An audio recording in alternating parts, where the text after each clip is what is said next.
What's good, everyone? My name is Casey Crushfield, and welcome to episode 2 of Darkest Hour podcast, where we sit down with our guests and talk about how their darkest hours help shape their brightest moments. To my left here, we have my co-host, Richard Sherman. Nah, you good. Sherman Wilson here. Obviously, we've come up with this idea to give athletes of all sports an opportunity to kind of talk about what got them or led them to the moment of prosperity. And so we have Eddie Kennison, a former Kansas City Chief receiver, LSU Tiger, also from Lake Charles, Louisiana.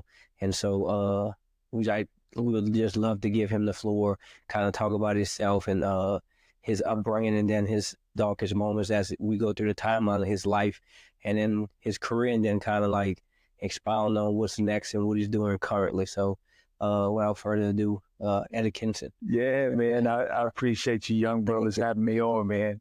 It's absolutely a pleasure. And before we really jump into it, I just want to say congratulations on you guys' podcast, man. You guys gave me some ideas and thoughts about how this started and why it started. And I absolutely think that it's a beautiful, beautiful thing that you guys are doing, because you guys will reach so many guys and hear so many wonderful stories, and you will create beautiful memories, more importantly. And maybe some memories some guys even forgot about. Right. And they get to dig deep and find out what those memories are, man. Yes, and we appreciate you stopping by as well to come sit down with us. You know, time is one of the most valuable things we have. So for you to give us some of your time, we really appreciate that. Yeah, no worries, brother. Love to do it. All right. So just kind of start us off. Tell us about early life, upbringing. What was that like? Yeah, so upbringing was pretty cool, man. Mom and dad both were in my life for the younger parts of my life. Mm-hmm. Mom and dad got divorced, man. Like Sherm said, born and raised in Lake Charles. Never wanted for anything. Always had food on the table. Mm-hmm. Always had shoes on my feet. Always had, more importantly, the love and respect from my parents and from my brothers. And then I got into this thing called sports, man, and found out at an early age that I was pretty good at it. Right. You know, I was faster than most of the guys my age. I was faster than the majority of the guys that were a little bit older. And, you know, at the time in Lake Charles, man, we played against neighborhoods. It was our neighborhood against another neighborhood. And it just became like this young little kid that was fast, that can catch, that can run, that could make a move and make somebody miss. So that's kind of how the game came about with me. In the backyard, you know, you had grass, but it was patches of grass. Right. I mean, it was mainly dirt, right, in the backyard. And that's how my game kind of shaped itself in the backyard. And a lot of the guys, even to this day, I'm still best friends with, that we grew up in our neighborhoods. And it just went from there, man. And then I went on to play high school football at Washington Marion, Magnet High School in Lake Charles. I had all of my coaches were fantastic coaches. It was an all-black high school. My head coach, Rob Laverne, he was a starting quarterback at Southern University for a number of years. My wide receivers coach, Brent Washington, he was a starting wide receiver at Southern for a number of years, and so on and so forth. And those guys helped shape and mold like my true football essence of what it was, because they played the game at the college level. And man, from there, from Washington Marion, graduating Washington Marion, and then ultimately being recruited, you know, throughout the process of playing football and running track. Mm-hmm. And we'll get into track at some point. But it was phenomenal, man, being recruited by just about every major D1 school in the country. At the time, we probably have more now, but I was recruiting. I still have a lot of those letters in my closet at my home in Lake Charles, man. And just bringing in the essence of and finding out who Eddie Kennison really was. Right. Even at LSU, getting here, we didn't have really good football teams here at LSU, man. You know, except my junior year. Mm-hmm. And if you guys go back and if you know the history of it, 1995, we finally make it to the Independence Bowl. Right. And that was the first time. Yeah, I was in Shreveport. Yeah. And that was the first bowl game that we had actually been to, or LSU had been to, since like 87 or 88. Yeah. So it'd been some years, and we were looking for it. And that year we called it Bringing Back the Magic. And if you guys go all the way back to that year, that was the 1995 Bringing Back the Magic season helped catapult to what we know LSU is today. Correct. And I think we may have missed 2 bowl games, maybe 3, since that 95 season. LSU, I'm talking about. And ever since then, man, LSU football has been jamming pretty good. Right. All right. And so that's just thinking about that. Obviously, I grew up I was born in 1988. Growing up in New Orleans, Louisiana, you like LSU football became something. Obviously, the Saints were something, even the good and the bad. And so you talked about how being in Lake Charles, right? And becoming someone, finding out who Eddie is, right? Can you talk about some of the stories during your recruitment of other schools with schools and stuff like that? Obviously, you don't want to expound on too much. Sure. But kind of like that whole process, how that was for you, and then ultimately what led you to make your decision with the university that you picked. Sure. The recruiting process was pretty interesting. It was a first for me. No one in my immediate family went to college. And, my dad was a military guy. My mother worked at a hotel in Lake Charles. So it was all brand new. Like, who are these people? What do they want? What do they want from us? And why do they want me to go here? So I ultimately chose Texas A&M, Florida State, Michigan. And I had a couple other schools on the list, but they didn't make it. I took my first trip to Michigan. This was like mid-December, Michigan. This old country Lake Charles boy, right? Right. I stepped off the plane. It's like 7, 8 o'clock at night. And when I tell you, when the cold hit me off the plane, I knew immediately I'm not coming to Michigan. They could have put me back on the plane and sent me back to Lake Charles. I knew that I wasn't going. So I don't even remember that visit.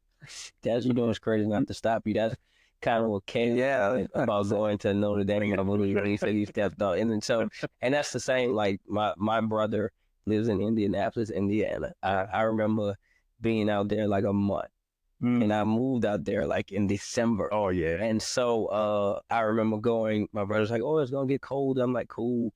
And I remember one day in January, I walked outside and I stepped in snow up to my knee. I immediately called and quit my job and got a bus ride. That's when I was afraid of flying. Got a bus ride back to New Orleans from Indianapolis, which was like 13, 14 hours. Wow. And so we visit once a year out there. But bro, not September? Yeah. No, it's either they do it in August or we do it in December, right? Yeah. So because of football season, obviously I don't make it as much. But I just think about that and replay what Kev said. Kev literally said, No. I know. He said, I love the people. He said, but man, when I got off the plane, it hit me. And, we're not used to that, right? That's right. But that's funny that those stories are kind of the same. Kind of the same. The old country boy, one from Karen Crow, one from Lake Charles, man. Right. So the next weekend, I set up Florida State. And Florida State back then, 92, they were balling like the early 90s. So I get to Florida State. Friday, I actually commit. Friday night, I knew this is it. Got on the plane. We went to the beach. We were hard. Yeah, this is where Eddie Kennison is going to play football. Well, Saturday morning, I'm sitting in the head coach's office at the time, and you guys can find out the name of the head coach at the time. You probably know. But I'm sitting in front of his desk in a chair, and he walks up behind me, and he says, "Mike," he says, "I'm sure glad you're going to be a Seminole."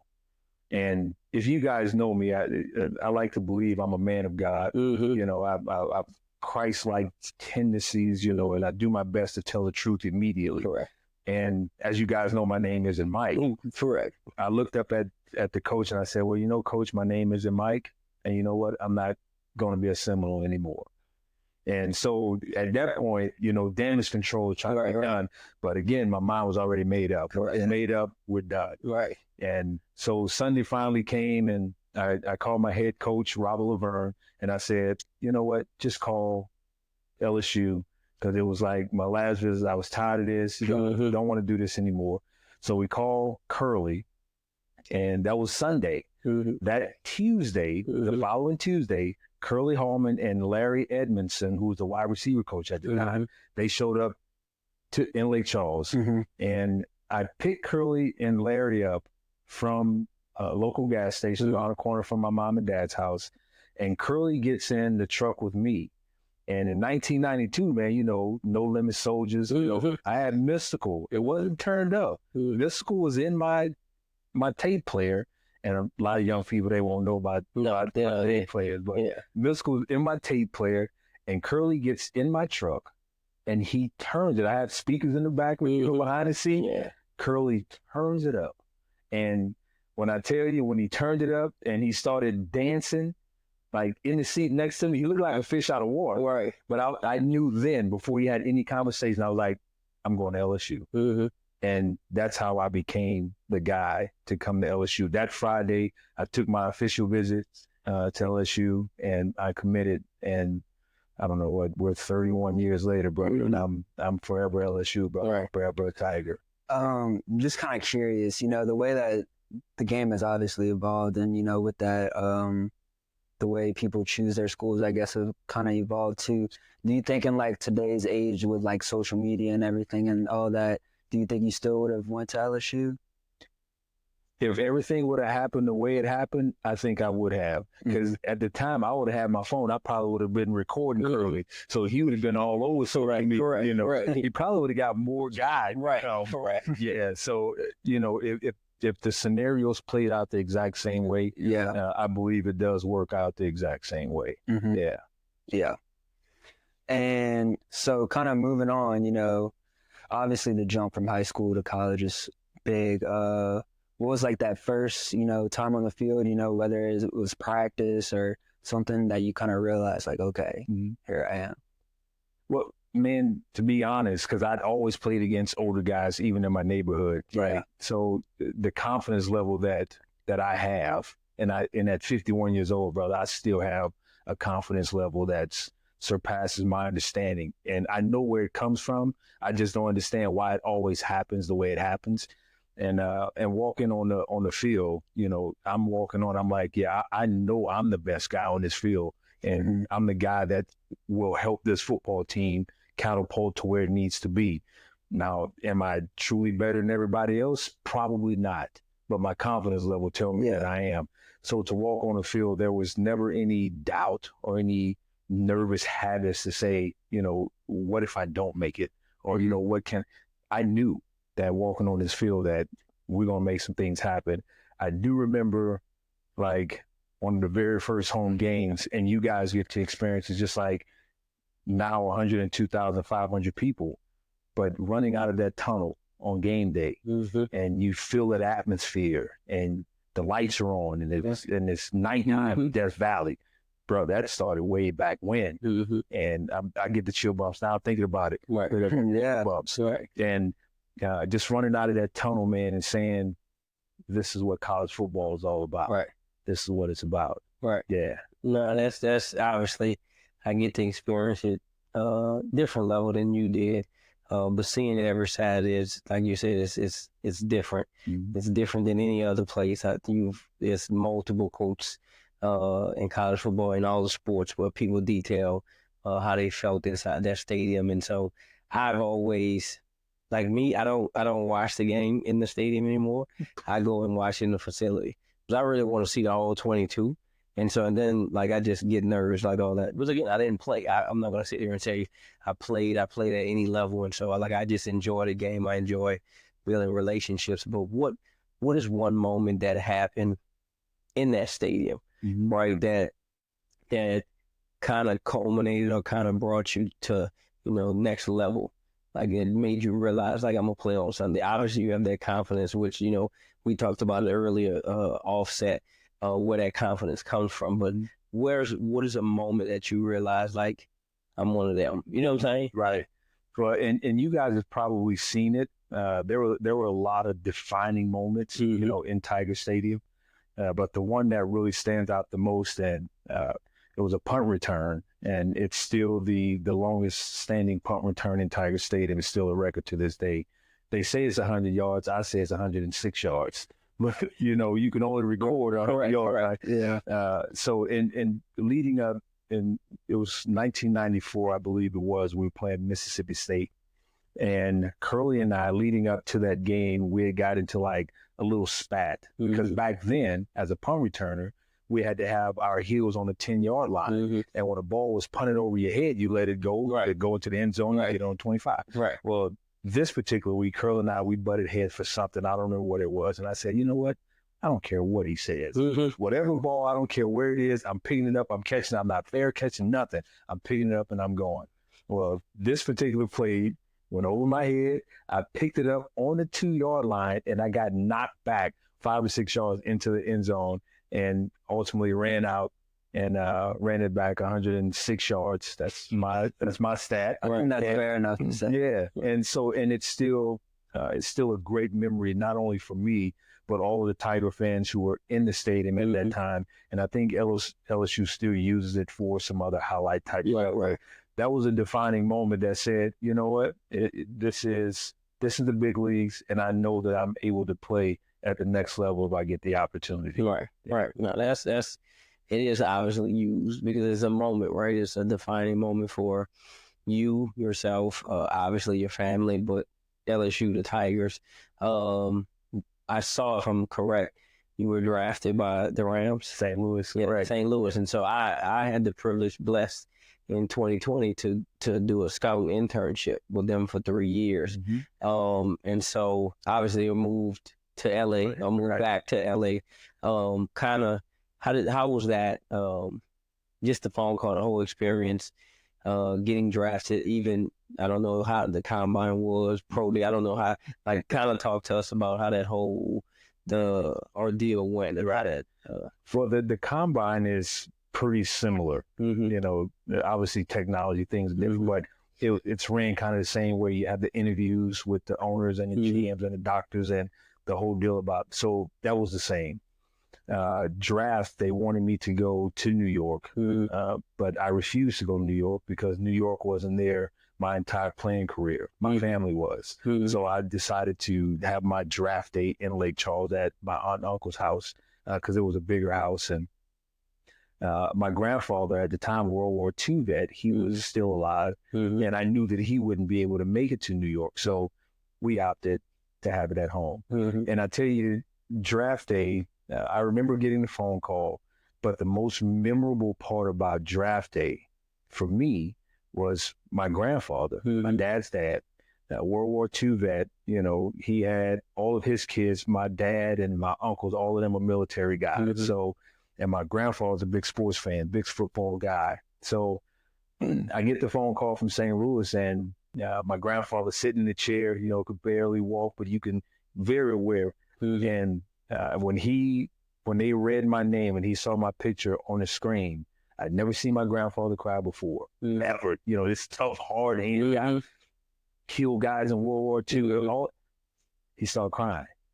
And I'd never seen my grandfather cry, bro. And I was like, now I know that this is more powerful than I could imagine that it is. Correct. And then, shortly after that, I talked to the Rams, and immediately things started happening because they had me on a flight later that afternoon, flying into St. Louis and press conferences and all of that fun stuff. And it was a fantastic journey, man. And we're speaking here today, and it just so happened that Tony Banks was the quarterback at Michigan State at the time. He was also drafted by St. Louis. I talked to Tony this morning. Tony and I still talk, but that particular year, man, I went on and I won the NFL's fastest man that year. I won the NFC Rookie of the Year that year. And, had a lot of fun things happen. I met my then wife. I met her. So everything happened and it clicked the way it's supposed to click, man. And I'm so grateful and thankful that it did happen that way because it did change the trajectory of my family. Right. From where we lived to current date, it changed everything. Yeah. No, let me ask you this. That's all just 2 years. What happened, 3 years, I think you were with them. What happened to transition you to a new gig or a new team? Yeah. Well, after year 3, well, after year 2, the head coach for St. Louis at the time was Rich Brooks. Mm-hmm. And Rich Brooks got fired after year 2. Dick Vermeil comes back into football after being retired for, I don't know, 14 years. If you got I remember broadcast. Yeah. And Dick Vermeil was a, hard-nosed, real tough guy, practice for hours on end, right? With no end. And when he came in, I don't know if it was me or if it's just the style of coaching and how long we were practicing. And I was probably, not taking care of my body the way it needs to be taken care of, treatment, cold tubs, all of those fun things. And I was young, man. I was 24 years old. So I was probably burning a candle at both ends. So, and St. Louis is small. And I just think that they needed, something fresh, something new to come in and help them be more dynamic. Well, they released me and they draft Torrey Holt. They draft Torrey Holt, which is a fantastic draft, right? And that year they go on and they win the Super Bowl. I go and I'm traded to New Orleans. And if you guys can remember in 1998 or 99, whatever that draft was, Mike Dicker was the head coach in New Orleans. He gave away all of the draft picks. Ricky Williams. And so I was going in that year. And we didn't play good football that year either. No. We stunk up. No, you got rid of most of your whatever could have helped you. That's right. I definitely remember that. So that was that whole transition. And, I went into New Orleans. We had 4 quarterbacks, 3 played. We had the 2 Billy Joes, Billy Joe Tolliver, Billy Joe Holbert. We had Danny Warfel, and I can't remember the other quarterback. But we went through all of those quarterbacks that year. I still led the Saints in receiving catches and yards and touchdowns. And then after that season, obviously we were like 3-13, I believe we were. So I was traded from New Orleans to Chicago. And then Chicago was my first contract ending. So going to Chicago, I lead Chicago in catches, lead them in touchdown, lead them in catches. And then we were negotiating with Chicago to get, a new contract. And Chicago said, no, we just don't think he fits. What? Okay. So from Chicago, Denver came into play. So Denver said, all right, yes, we negotiated. We did the whole contract with Denver. And I was in Denver probably 8 seasons, but that's another story to tell why I left there, unless y'all have time for you to get I'll give you the minute and a half version of it. And so Denver, halfway through the season, I'm married at this point. I have a 4-year-old son, my wife and I. My wife then, she was 6 months pregnant, right? And I go to practice one Wednesday morning, pregnant wife at home, kid at home. And I come back home after practice on a Wednesday night. And she's laying on the living room floor, and my 4-year-old is like laying on her. Well, I was like, wow, that's pretty cool. She's asleep, So I go over and try to wake her up, and she doesn't respond. And I call 911. Wednesday, Thursday, Friday, Saturday, Sunday, and part of the day, Monday, the following week, she's unconscious, 6 months pregnant, 4-year-old kid, right? So all of these things are happening with me trying to practice, get ready for a game, take care of a 4-year-old, make sure that the wife is good, make sure that I'm good. I'll back up for a second. 2 weeks before then, my father had a massive heart attack. So a lot of things circling in Eddie Kennison's, world with family. Well, Saturday, my wife is still unconscious in the hospital. I go to the hotel. We're getting ready to play San Diego Chargers. And I go to my head coach at the time, and in, 2000, 2001, you guys go look and see who the head coach was at the time. I go to him and I was like, I'm not going to be able to play tomorrow. And he said, well, why not? And I didn't tell him because I didn't want to put all of that burden on him and the team, which I probably should have told him at the time, right? But I didn't. Just thinking about it, I didn't want him to hold that and tell the team. So he got upset. he gave me a few choice words and sent me home. Mm-hmm. So I go to the hospital, and Sunday morning, I'm looking at, pregame stuff on television. And one of the things I hear is Eddie Kennison decided to retire because his heart is not in the game anymore. That's what I hear on TV. That's my exact. Yeah. But I ain't talking to nobody. The head coach. Right. So, fast forward to Monday, my wife, she's starting to come around, she's waking up, and they're still trying to figure out what's going on with her. Well, I called the head coach and I was like, hey, I never said that I didn't want to play. And I explained to him just exactly what I explained to you guys just now. Well, he said, come in Wednesday after practice and we can talk about it more. Well, I show up Wednesday after practice to his office, and this took every bit of 45 seconds. He said, I talked to your teammates and they decided they didn't want you on the team because they can't trust you. So we decided to release you. All right. Wow. So from that point, get to the hospital. We figure out what's going on with the wife. She come around. We get the house and everything packed up in Denver, and we own the house in Houston. So we pack up everything. We get to Houston to figure out what's going on with my wife. And if you guys go back to 2001, my wife, she was diagnosed with lupus. Mm-hmm. And if you guys know anything about lupus, it's an autoimmune disease that eats away all of the vital organs in your body. There's no cure for it. And if you don't treat it properly, then your chance of living is very slim. Mm-hmm. So we got all of that.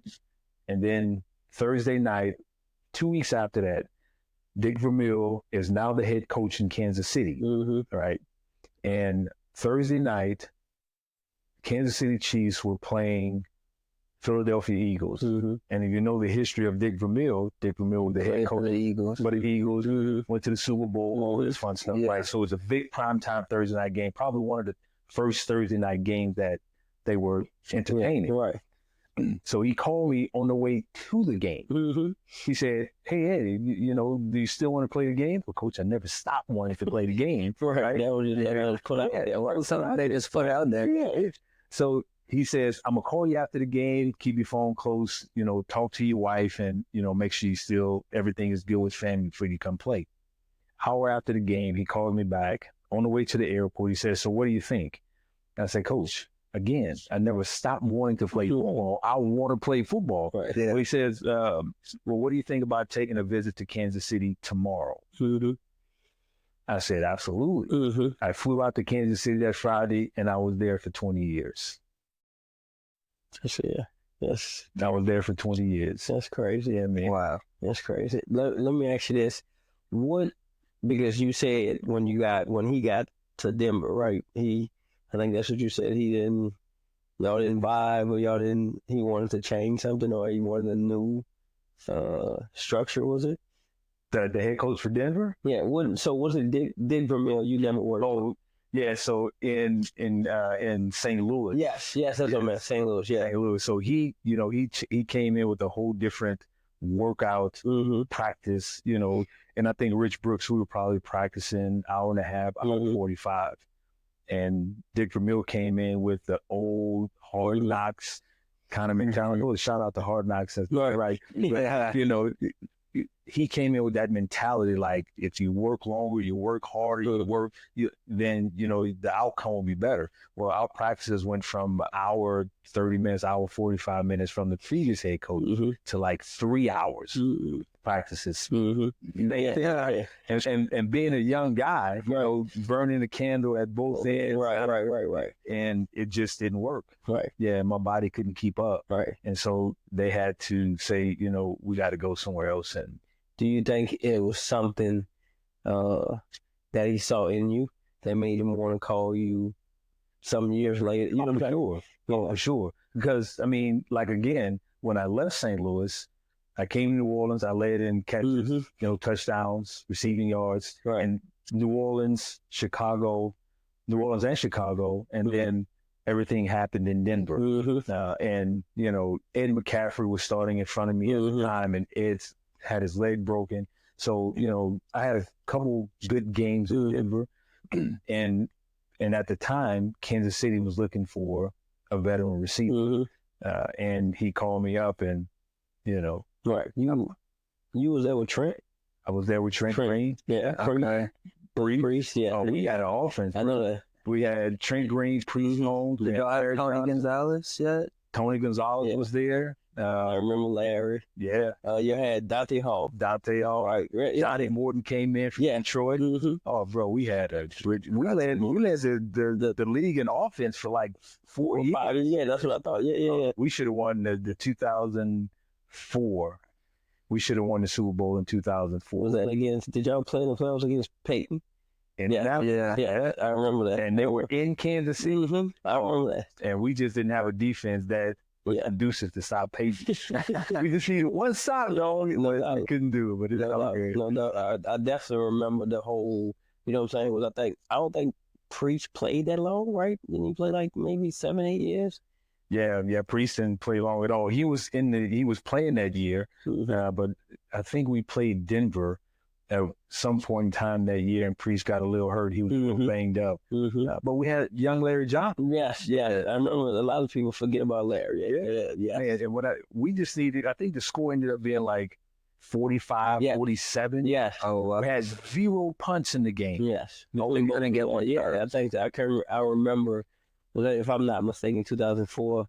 I think they lost to Tom Brady that year. Did they? Yes. The Patriots beat the Eagles. Yeah, I think that's what it was. Yeah. Crazy. So it is crazy. Like it probably been a different outcome. Yeah. No, that's and like us talking about that, right? Just how you had some type of moment, something would have left a mark on Dick Vermeil to be able to call you years later, right? Even though at that point when y'all first met, it was like, we need to go on it. You know what I'm saying? But you left some type of mark on him to know that, hey, look, we can still reach out to. He still got something in the tank. And like you said, that team was like, explosive. You know what I'm saying? Like that team, because I don't think Dwayne had got there by that time, right? Not yet. I don't think Dwayne, he got drafted in 05, I believe. 05 or 06 maybe. Yeah. And so did you play with Dwayne? I played with Dwayne 1 year. No, that's like the overlap, right, of the talent and stuff. And so, but no, like just talking about that, like you from your divorce to, your family, unfortunately, to your grandfather, also that moment, and then talking about the transition from team to team, your wife and the difficulties there with her health and stuff. And just like you're talking about all these moments, right, that you had in your life but you overcame. And so, like I said, it's the purpose of this is to give that opportunity to discuss those things. A lot of people don't know that. I didn't know that. And I mean, we could search Wikipedia all we want, right? Yeah. To get it. And we see each other almost, from time to time. And so, the career, they list the different accolades and stuff like that. But when you talk about you leading this team and this and this team and this, and it's still, right, teams going a different direction.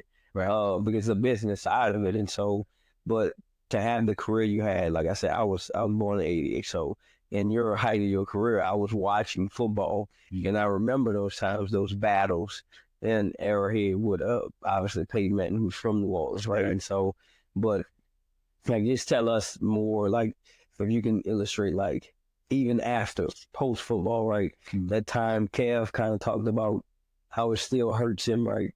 Well, how his career ended, even though he was in there 13 years, right? When you think about that, being in that 13 years, knowing you won't play forever, what is like? How was that moment, or how did it kind of end for you in the playing career part, and then that next step to your next part of your life, right? Well, it's kind of a 2-part kind of deal, because at the 2000.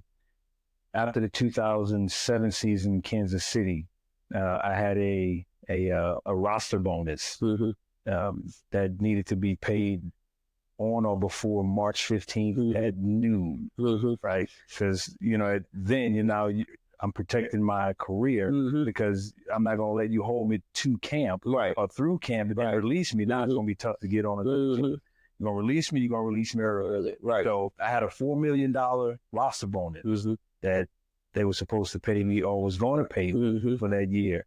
Well, 11:45 a.m.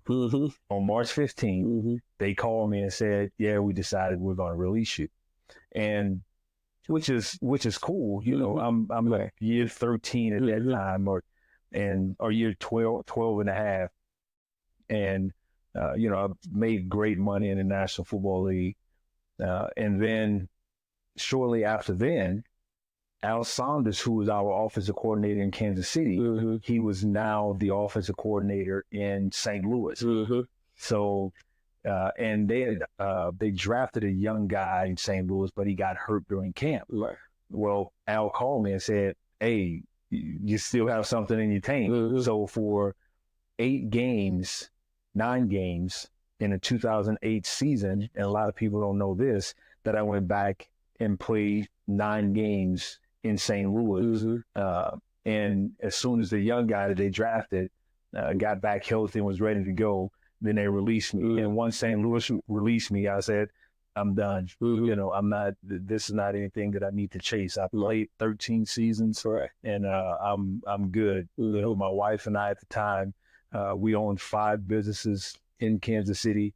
So the transition for me from football right into business, it was a smooth transition because we were already making money. Our businesses were thriving and doing well. So it was an easy transition for me. Correct. No, that's really cool ending to it. Like, you know, like you said, you could have walked away in March. Well, obviously you set it up with the new league year. Like you said, you don't want to be in a position where they drag it out and then they let you go and then you don't have a team. But that's right. Again, it's a connection, right, that you made at Kansas City to go back to St. Louis. That's right. Was that Mark Bolger?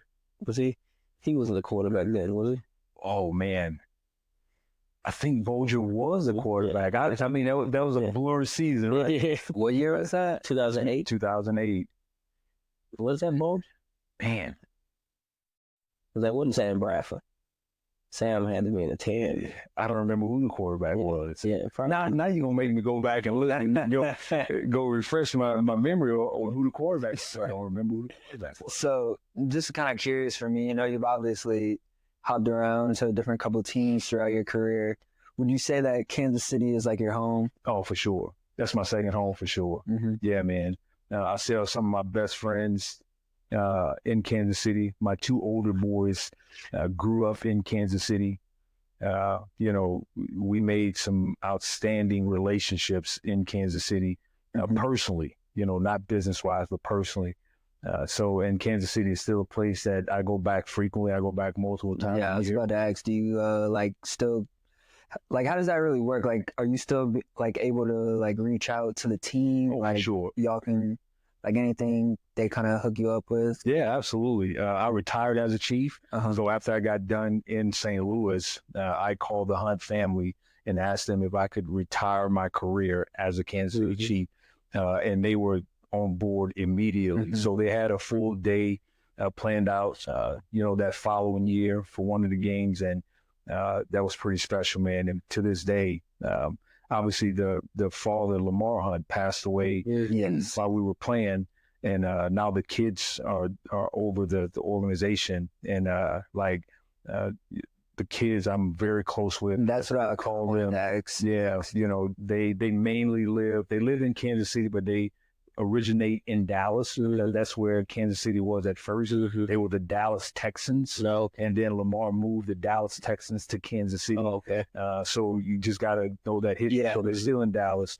So I still stay in touch with them. So to answer your question, yes, whenever I do go back to Kansas City, I always call. It's always a welcoming atmosphere. And I can go to the facility. Obviously, Andy Reid, I did an internship with Kansas City in 2015. Got to know Andy very well and always welcoming for me to come back. Now, are you surprised? Now, obviously, it's easy when you got a quarterback like Patrick Mahomes, but are you surprised at any of their success? Not at all. Not at all, man.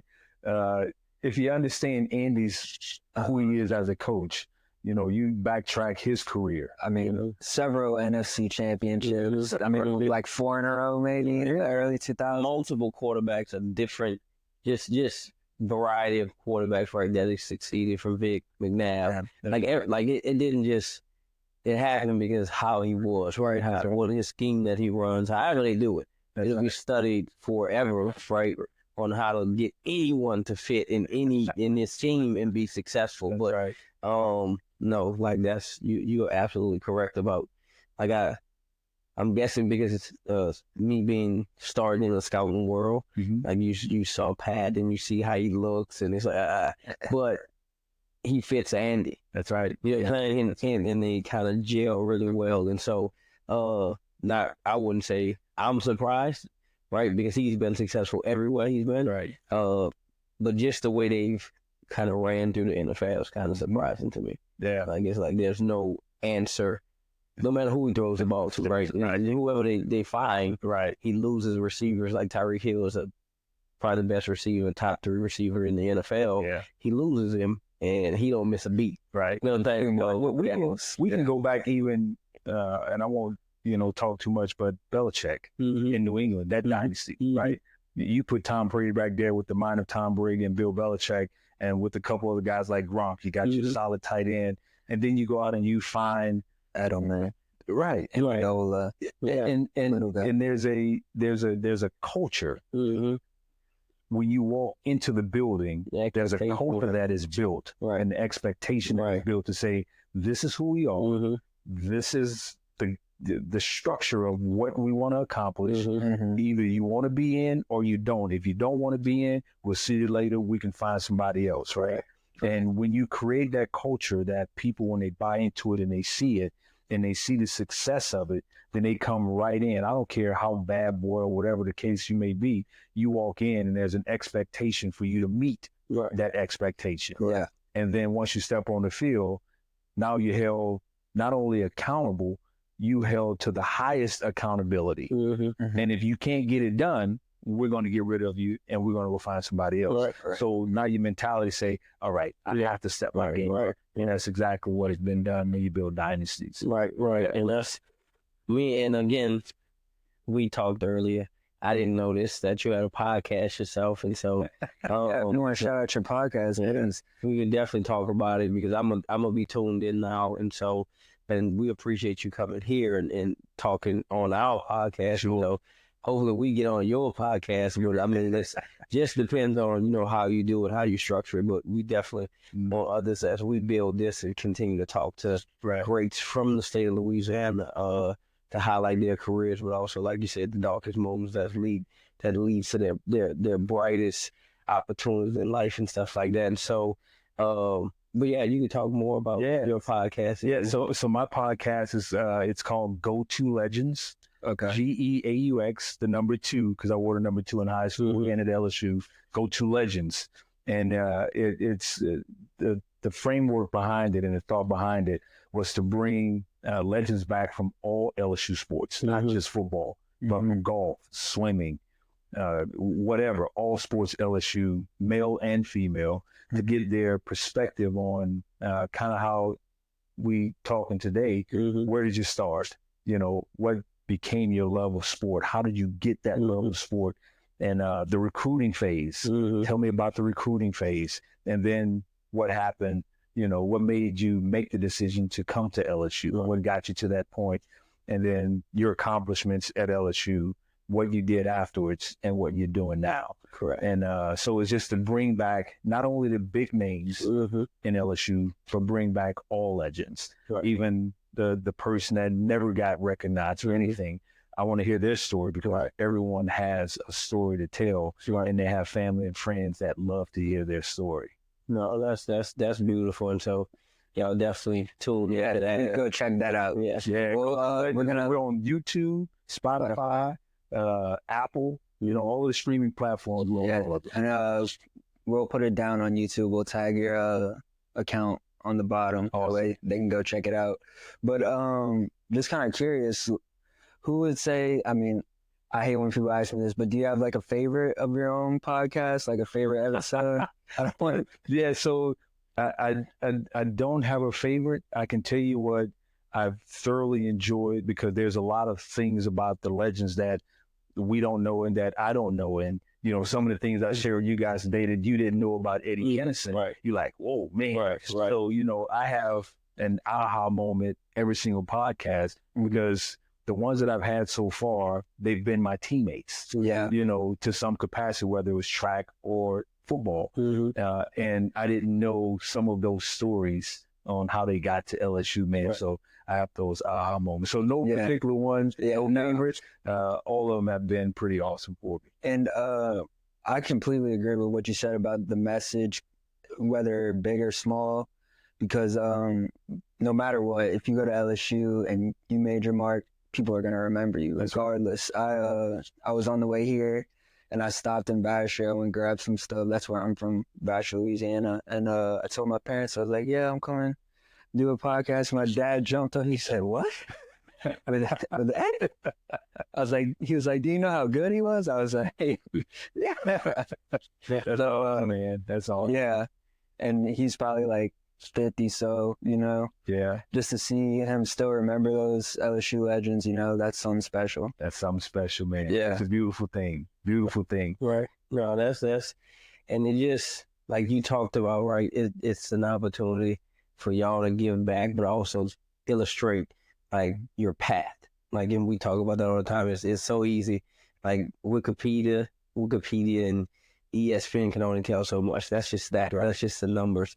But it gives credence to your career, and even after your career, as you build, like you said, the podcast, and like you have some legends.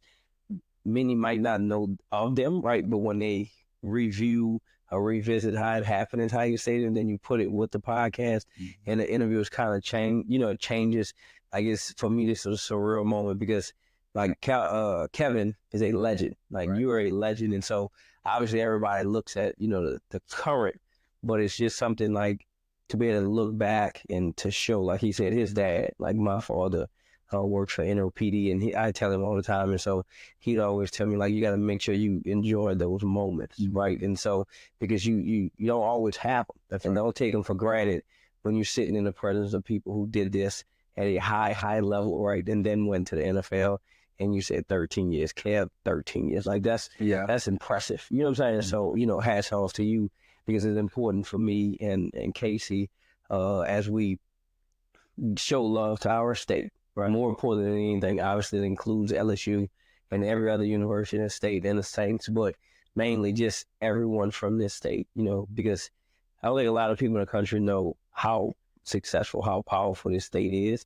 especially from not just athletics, though, right? And so as we continue this journey and talk more and build more on this, like I said, I appreciate you for stopping by and, taking your time to grace us with your presence. So we appreciate you for that. Yeah, thank you, brothers, man. And I'll say it again, man. I'm proud of you, young brothers, man. Keep up the great work. And what you're doing here, you will create beautiful memories for a lot of Louisiana people, whoever you have on your podcast. So kudos to y'all, man. Whatever I can do, if you need me on another time, Definitely love to have you back. Yeah, that'll work. Yeah, appreciate you. But with that being said, we're going to wrap this episode up. Thank you guys so much for watching. Please don't forget to like, comment, and subscribe.